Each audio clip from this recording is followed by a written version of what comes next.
आई राजा,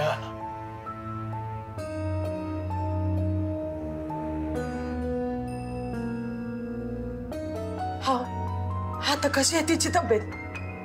बरं वाटत आहे ना? लय तरच नाही ना होते तिला? नाही तसा त्रास होतोय, जखम अजून ताजी आहे ना, लगेच बरं नाही वाटायचं तिला.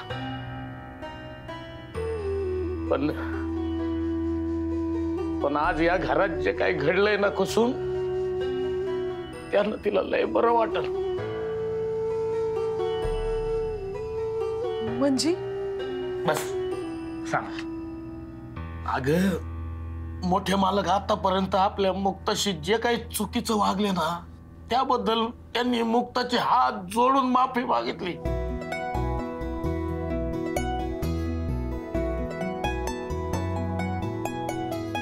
हो काय सांगत आहे? अण्णा खरंच का? अगं हो, एवढंच नाही तर त्यांनी मोठ्या मालकांनी आपल्या मुक्ताला ह्या घरची सून म्हणून पण स्वीकारलंय. तुम्ही खरं सांगत आहे? काय सांगू सारंग रावणला पण म्हणजे असं हात जोडून त्यांची पण माफी मागितली मोठ्या मालकांनी. दोघं बापले गळ्यात पडून ढसा ढसा रडले. कुसुम झालं, ग्रहण हटलं आपलं. शेवटी आपल्या मुक्ताला मोठ्या मालकांनी त्याचा हक्क दिला. आई राजा,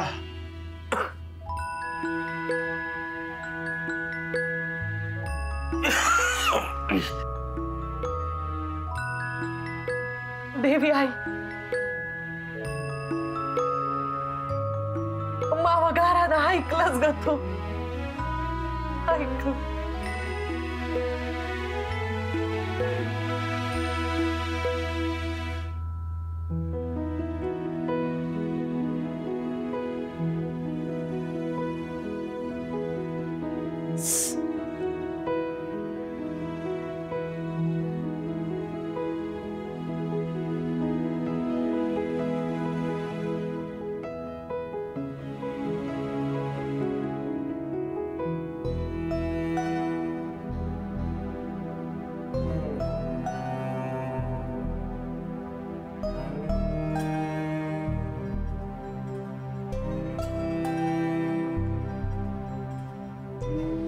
मला जावं लागत,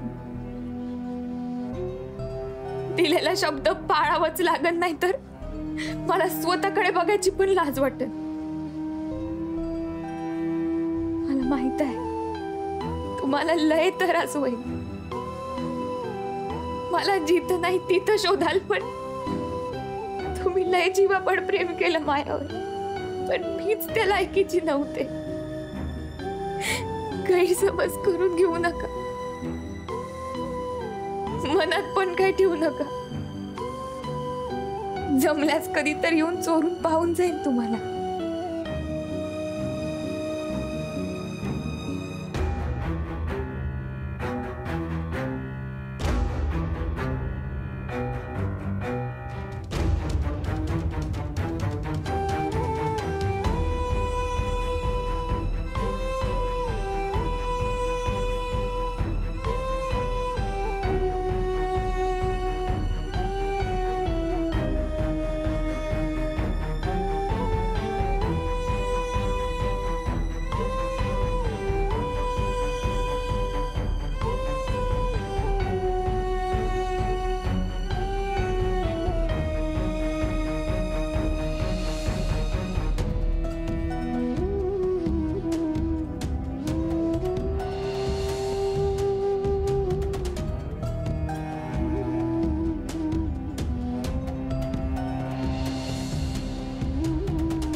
रेणुकाताई,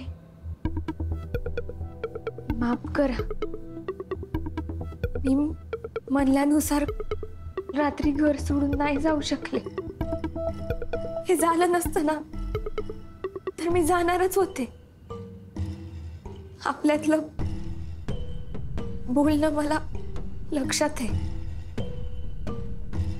माझे शब्द पाळणारे.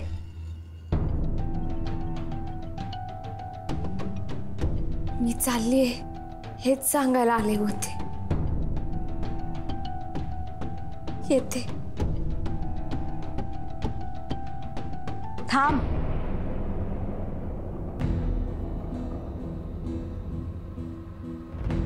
आता कुठेच जायची गरज नाही. दादा आले होते तेव्हा त्यांनी मला सगळं समजावून सांगितलं ग. मला पण कळलं नाही की मी तुझ्याशी किती वाईट वागत होते. मला माझाच राग आला. या घराला, सारंगला तुझी गरज आहे ग.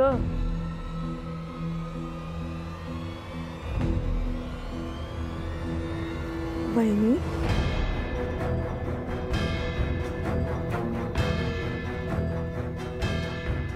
हे बघ, जे झालं गेलं ते विसरून जा. आणि शक्य असेल ना तर मला लहान बहीण म्हणून प्लीज माफ कर. I am sorry. आणि तू माफ केलंस तरी माझं मन मला खातच राहणार आहे ग. असं काय करू नका आणि काही मनालाही लावून घेऊ नका. हे बघ, आता ना आपण दोघे म्हणून छान राहूयात आणि या घराला ना स्वर्ग बनवूया.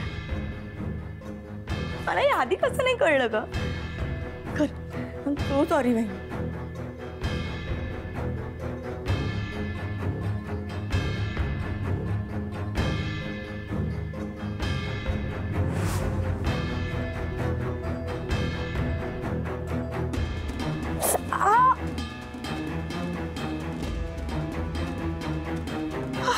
सॉरी.